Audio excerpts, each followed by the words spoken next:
Who was he? And listen, I'm not completely ignorant. I have been surprised by the scale of the response. I knew the name. I have seen some clips. I wouldn't necessarily have been able to say, that is Charlie Kirk. I would have said, that is the guy who I have seen getting kind of owned by young students. President of the Oxford Union responded to the news that Charlie Kirk had been shot at an event in Utah yesterday. He said on the committee WhatsApp chat, Charlie Kirk got shot, let's fucking go. And this is the man who is about to be the president of the prestigious Oxford Union Debating Society, which, to use its own words, is the last bastion of free speech. So much of what Charlie Kirk previously said has come back and flooded back in ways that take on such greater significance after his assassination. But arguably none more so than this post, where he wrote, "You can tell a lot about a person by how they react when someone dies." And my God, when you look at the reaction from the left, not just in the United States, but sadly here in the United Kingdom too, that couldn't be any clearer. They are evil, they are mentally ill, and we have to keep calling it out. One of the most shocking examples, the most egregious examples, was the Oxford Union president, who was completely destroyed in a debate recently by Charlie Kirk, a man called George Aberoni, who, it has been revealed, wrote immediately after Charlie's shooting, Charlie Kirk got shot, let's fucking go, praying for his death. And again, I think it's really important to lean into this because he's at Oxford University, he's debating Charlie Kirk. These are the madmen that our university system are churning out into the world. And this was the moment when he was completely schooled at the Oxford Union by Charlie Kirk. Can you believe that more than half of you are watching this video but not subscribed? So please do me a huge favor, click the subscribe button now, turn on the notification bell so you'll be alerted to all of our brand new Outspoken videos. Why is it that men in countries that barely have toilets and do not have 2 pounds to rub together, but they do have kids and they do have a wife, are much happier than someone with a big flat in downtown London? Something to think about. I mean, I think happiness is a difficult idea to conflate in that sense. I mean, No, there are other suicide. duties. They're less likely to kill themselves. Forget all these happiness indexes. If you kill yourself, you're not happy, right? So these poor countries do not have male suicide problems. Why? I do not know. Think about it. Thank you very much. They cannot debate him, so they celebrate his murder. The Oxford Union responded in a statement, writing, "The Oxford Union would like to unequivocally condemn the reported words and sentiments expressed by the President-elect with regards to the passing of Charlie Kirk. His reported views do not represent the Oxford Union's current leadership or committee's view. The current administration has, under President Musa Haraj, no association with and is entirely independent from Mr. Aberoni's administration.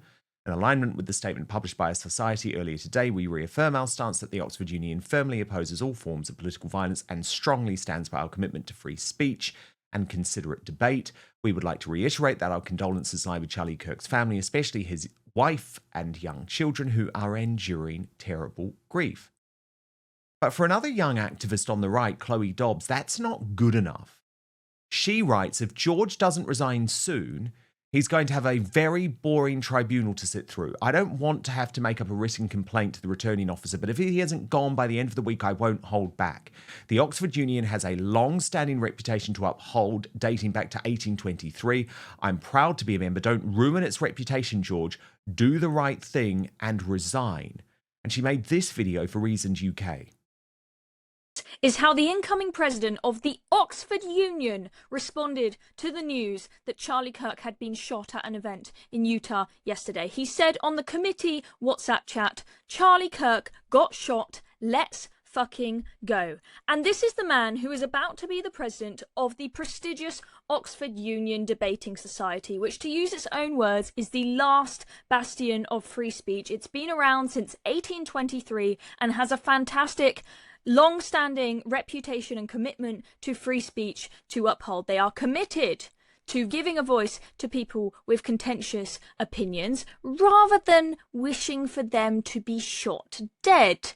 Do you really think that this man is fit to be the president of this society? This is the man in question. This is George. He is the president-elect of the Oxford Union, and come January, he will be the man running the show. I have a few concerns, it is fair to say. And he didn't just stop at WhatsApp, he took to Instagram, to all his Instagram followers as well, and said, Charlie Kirk got shot, lol. Just laughing about it, as if human lives are a laughing matter.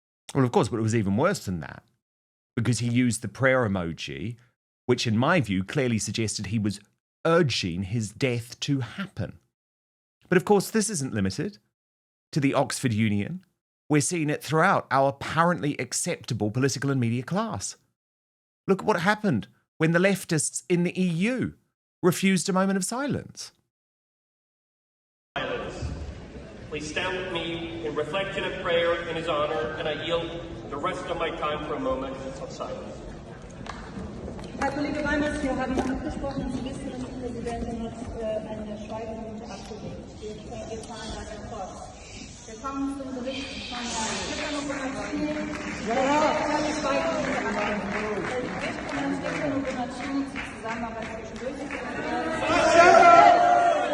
Shut up!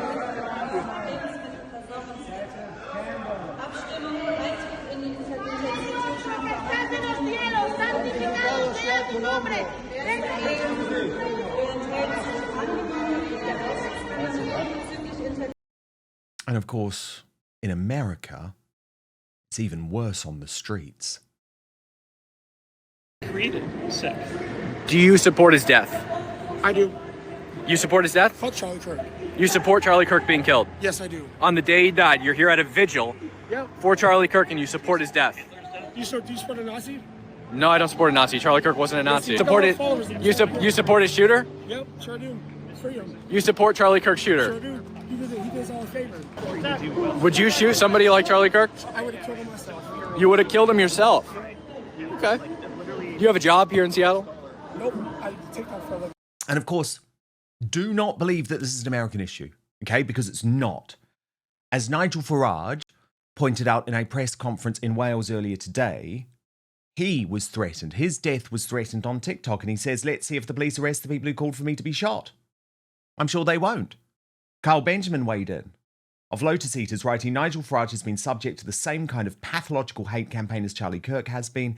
He is in as much danger as anyone of some of the random lefty lunatics making an attempt on his life. Police must act.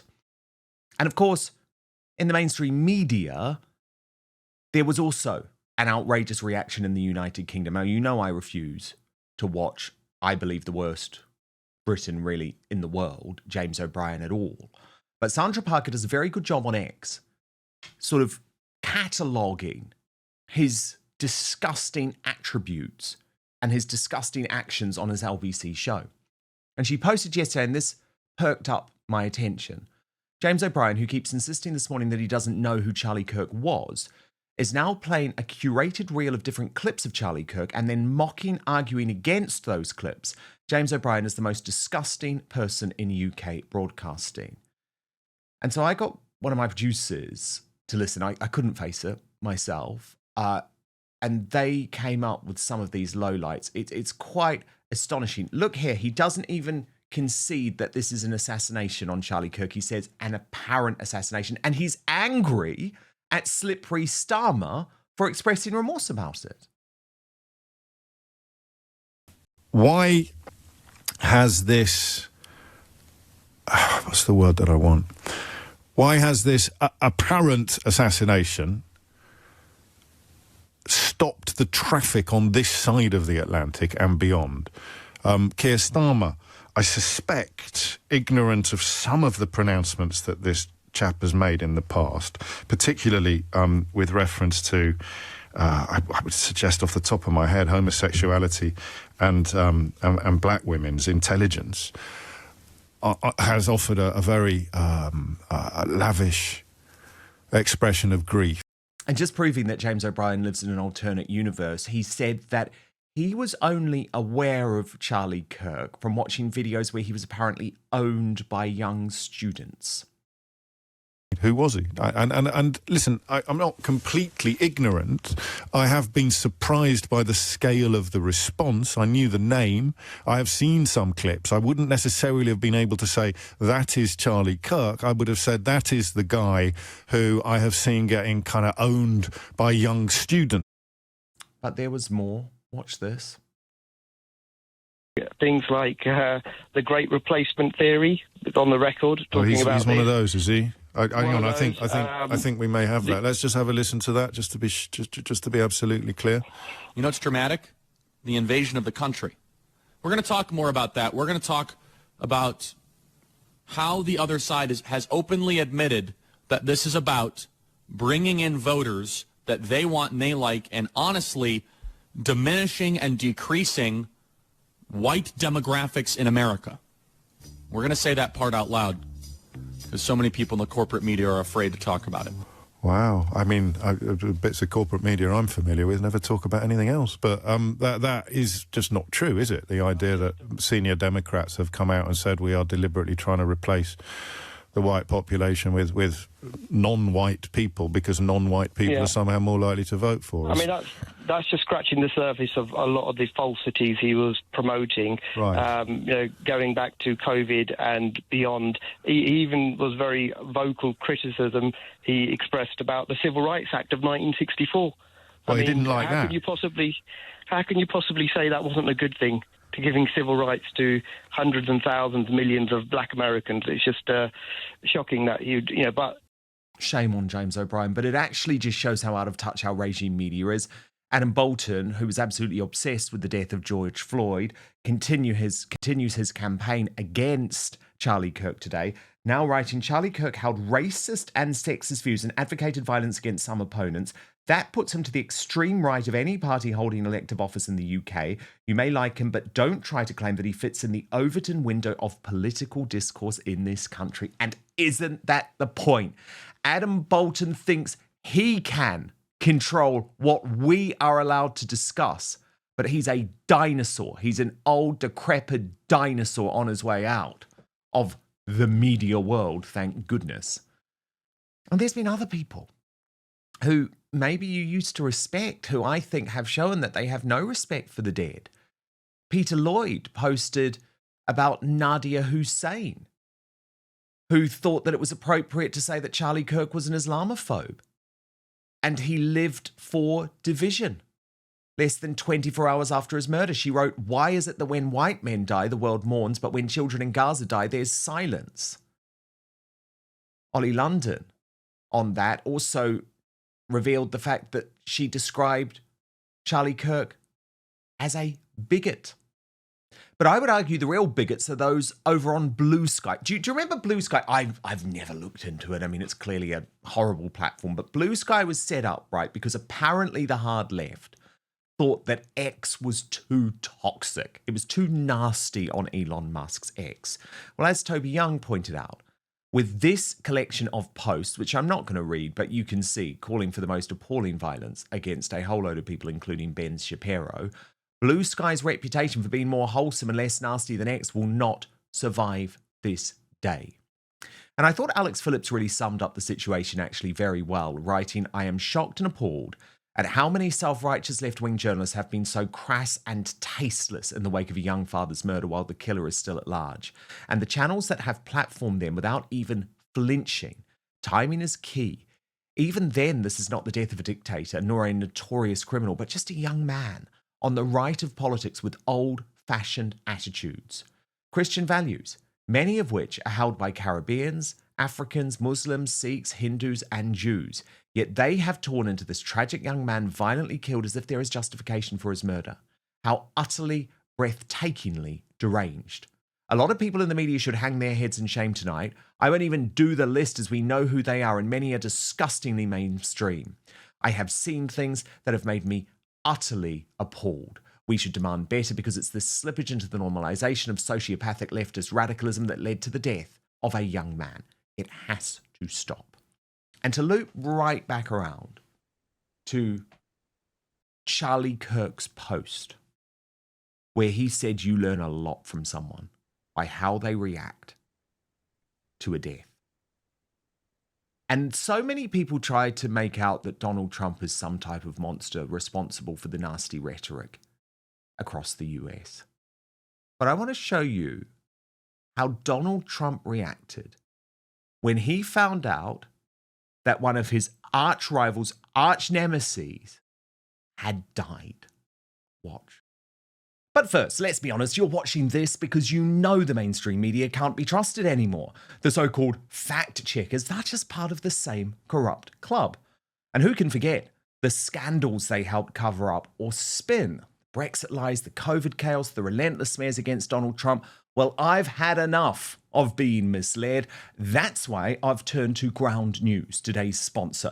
It's the one place I go to slice through the spin, cut out the noise, and finally see the truth for myself. Go to ground.news/outspoken to check it out for yourself. My favorite feature is the blind spot feed. It shows you which stories are blowing up on one side of politics but barely mentioned on the other, the clearest way to see media bias in action. So let me show you a story the left is ignoring. The terrorist mastermind of the 7/7 attacks could soon be back on London streets despite police fears. You'd think this would be a huge story everywhere, right? But left-leaning outlets have barely touched it. And what about on the right? Well, the UK Chancellor says the government is back in Scotland with billions in investment. It's a massive funding pledge, yet it's barely been covered by right-leaning media. With every story, Ground News shows you the entire spectrum of who's reporting from left, right, and centre, along with how reliable each source is and who owns each outlet. It's everything the corporate press doesn't want you to see.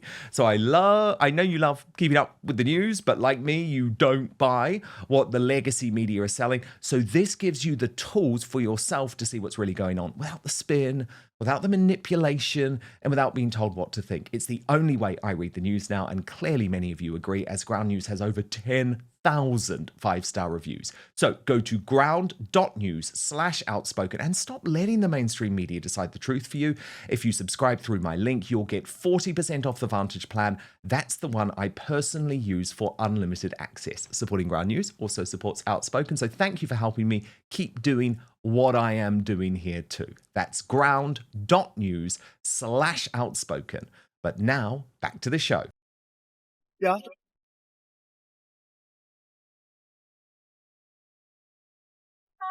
She just died? Wow. I didn't know that. You're telling me now for the first time. She led an amazing life. What else can you say? She was an amazing woman. Whether you agreed or not, she was an amazing woman who led an amazing life. I'm actually saddened to hear that. I am saddened to hear that. Thank you very much. And that was how Trump reacted to finding out that Ruth Bader Ginsburg, a woman on the Supreme Court who despised him, who hated him, who had led the charge against him, had died. So what we're seeing, to my superstar panel now, by the way, Richard Taylor and Chris Davies. So what we're seeing, Chris Davies, I believe, is the left revealing who they really are. And personally, I think we have to lean into that. We can't look away. Dan, when someone reveals themselves to you, believe them. This stuff has been around since time immemorial on the left. There are so many protestations about the so-called far right and the threat of violence from the so-called far right. And yet when you go back through the history books in terms of violent revolution, it is more often than not the hard left, the nasty left, and they will hate being called that. They have been completely possessed by woke ideology, by DEI. And do you know what, Dan? I read a post before we came on air from Father Calvin Robinson that said, and I'm paraphrasing here, that he's going to become even more extreme in his Christianity and his politics. Now, I know what Calvin means by that. He's going to push back harder. We all need to push back harder. We cannot continue to allow these people to occupy the narrative, to set the language agenda in this country, which everyone then trots along with and abides by. We have to reclaim this United Kingdom and the wider developed world. The language that these people use is intentionally inflammatory, and it only takes one person who is not of sound mind, as we saw on Wednesday evening in Utah.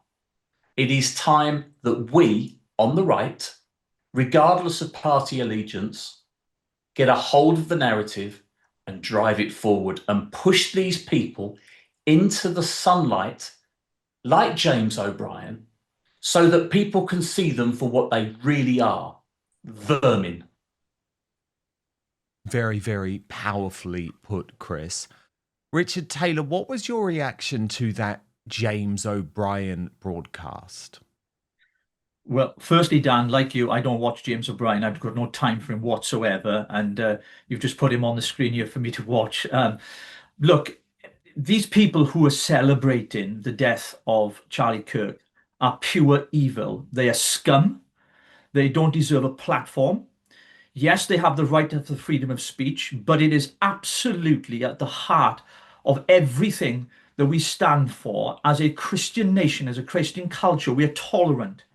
But to use the rhetoric they're using to celebrate the death of another human being for being a family man of great value, who debated so wonderfully with so many people on issues that are so close to our hearts. And this is not a political platform I'm talking about humanity itself. He stood for what was right, what was honest, what was decent, all the good things in our human nature. And based upon the fact that we are a Christian country, the basis of our constitution is Christian, we must do everything we can to keep that in the forefront of people's minds.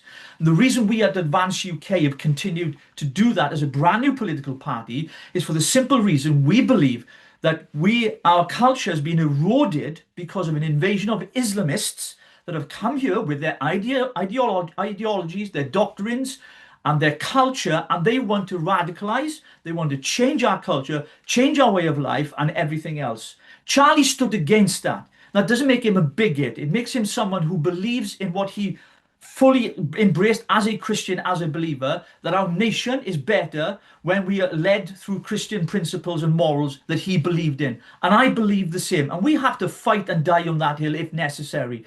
It is a tragic scene to see so many political commentators and people in the media coming out and celebrating the death of a family man. Even Stephen King today tweeted out on his X account, the author, saying that he had no time for Charlie Kirk because he wanted gay people stoned. Within an hour, he retracted that post and apologized. He apologized and said, "I'm sorry, I got it wrong. Charlie Kirk has never said he wants gays stoned to death." And these people don't think before they tweet. They don't think about the consequences or the harm that it's going to have on so many people. Because let's be quite honest, these are evil people. I watched that clip from the European Union and I was absolutely enraged by it. And, you know, it is full of evildoers. It's a cesspit of evildoers. And I'm glad for one that we left the EU because we were sadly part of it.